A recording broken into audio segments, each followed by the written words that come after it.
Hey guys, Vicki Skinner, the Sarong goddess here, and I am going to show you something that's going to make your life so much easier.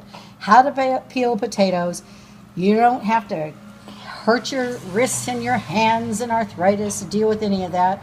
All you need is a porous rag and a potato. Cook them.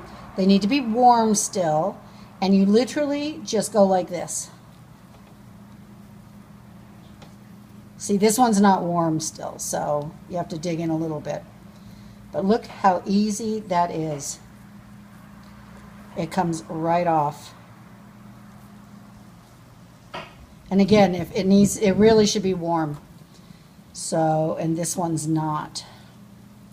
And these potatoes are kind of weirded out.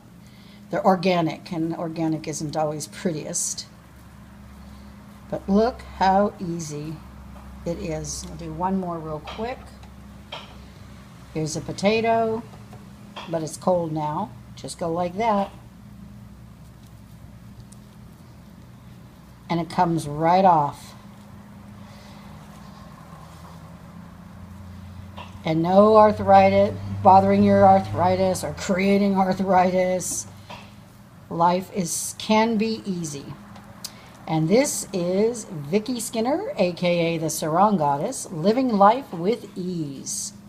Coming at you from Costa Rica right now, actually. Ciao.